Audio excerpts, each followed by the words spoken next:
নমস্কার, আমি ডক্টর শম্পা দাস। অনেকে আমার অনেক ভিডিওতে কমেন্ট করেছেন যে ম্যাডাম হার্টের সমস্যা থাকলে দাঁত তোলা যাবে কিনা, বা অনেকে এরকম বলেছেন বাবার হার্টের সমস্যা, মায়ের হার্টের সমস্যা, দাঁত তোলা যাবে কিনা। আমি ভেবেছিলাম এই নিয়ে একটা ভিডিও বানাবো। তো সেই ভিডিওটা বানানোর সময় আমার মনে পড়লো যে একটি পেশেন্টকে দিয়ে যদি আমরা জিনিসটা ইলাবোরেট করি, তাহলে আপনাদের বুঝতেও সুবিধা হবে এবং জিনিসটা আপনাদের কাছে আরো বেশি গ্রহণযোগ্য হবে।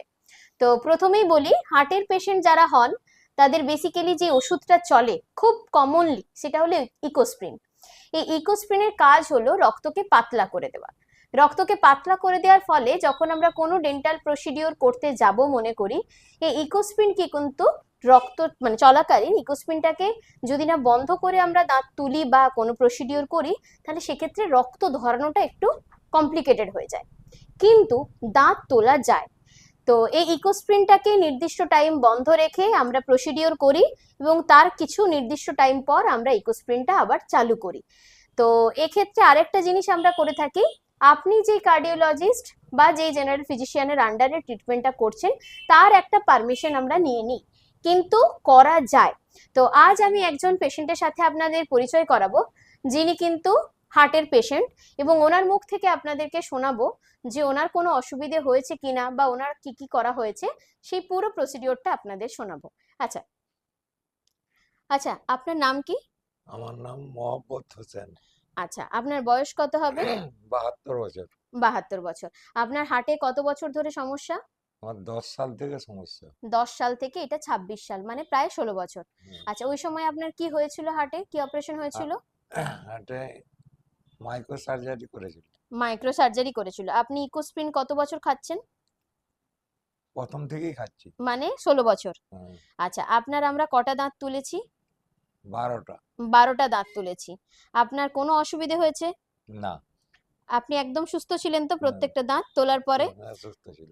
আচ্ছা, অনেকে মনে করে দাঁত তুললে চোখের ক্ষতি হয়। এই যে এতগুলো দাঁত তুলেছি, আপনার চোখে কোনো সমস্যা হয়েছে? না না। আপনার কতদিন মোটামুটি 12টা দাঁত তুলতে মোটামুটি কতদিন সময় লেগেছে? 2 মাসের মতো লেগে গেছে। 2 মাসের মতো লেগে গেছে। তো 2 মাস পর আমরা কি করেছিলাম? 2 মাস পরে দাঁতের লিয়া হয়েছিল, মাপ লিয়া হয়েছিল, দিয়ে আমরা দাঁত বাঁধিয়েছি। বাঁধানো হয়েছে। আচ্ছা, একটু ক্যামেরাটা সামনে নিয়ে আসবো। এইটা কিন্তু ওনার খোলা পড়া দাঁত, হুম, পুরোটাই ওনার খোলা পড়া দাঁত। উনি কিন্তু পুরো ফলস দাঁতে এতক্ষণ কথা বললেন, এবং দেখতেই পাচ্ছেন মুখটা বন্ধ, একটু বন্ধ, এবং দেখতেই পাচ্ছেন যথেষ্ট সাবলীল। আজকেই পড়ালাম তাই তো? হ্যাঁ, কেমন ফিটিংস হয়েছে? ভালোই দেখাচ্ছে তো। কোনো অসুবিধা হচ্ছে না? না। একটু কথা বলতে জড়তা হচ্ছে, স্বাভাবিক। একটা এত বড় জিনিস আমরা মুখের মধ্যে পরিয়েছি, আমি একটু খুলে দেখাবো। ক্যামেরাটা একটু সামনে নিয়ে আসতে বলবো।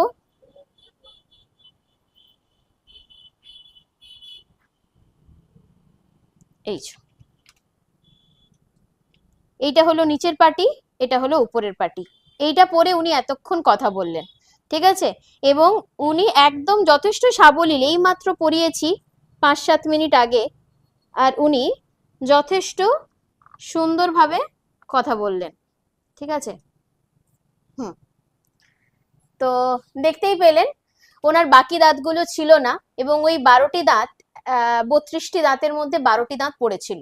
যে 12টি দাঁত উনি না পারতেন ভালোভাবে খেতে, এবং যা আপনার মানে ওনার ভীষণ অসুবিধে করতো। তো যে কারণে উনি আমার কাছে বলেছিলেন যে আমি যদি দাঁতগুলো তুলে বাঁধাতে চাই, কি রকম কি করা যাবে। আমি তো হার্টের পেশেন্ট, কিন্তু আমি প্রথম থেকেই বলেছিলাম কোনো অসুবিধে নেই, আমি সমস্ত দাঁতগুলি তুলবো, তবে একটা জিনিস আমরা একটু সময় নিয়ে নিয়ে তুলবো। তাই জন্যই আমাদের প্রায় 2 মাস টাইম লেগেছিল পার্ট বাই পার্টে 12খানা দাঁত তুলতে, এবং তারপর আমরা ওয়েট করেছিলাম পুরো মাড়িটা শুকনো হয়েছে, তারপর আমরা গিয়ে এই দাঁতটা বাঁধিয়ে দিয়েছি, এবং এটা অলরেডি আজকে পরিয়ে দিলাম। আপনারা দেখতেই পেলেন যে একটা দাঁত না থাকলেও কিভাবে দাঁত করা যায়, এটা খোলা পড়া, ফিক্সডও করা যায়, অনেক কিছু আছে, উনি ওনার মতো করে করিয়েছেন। বাট এটাতে উনি খেতে পারবেন, কথা বলতে পারছেন, শুধু একটু অভ্যেস করতে সময় লাগবে। তো যেই বার্তাটা দেওয়ার জন্য আজকের ভিডিও, যে হার্টের সমস্যা থাকলেও দাঁত তোলা যায়, এবং তাতে আপনি সুস্থ থাকবেন, আপনার চোখের কোনো ক্ষতি হবে না, হার্টের কোনো ক্ষতি হবে না, এবং আপনি ভালো থাকবেন। শুধু কয়েকটা প্রোটোকল মেনটেন করতে হবে, সেটা ডাক্তারের দায়িত্ব। সেই দায়িত্বটা ডাক্তারের উপর ছেড়ে দিন। সবাই ভালো থাকুন, সুস্থ থাকুন, নমস্কার।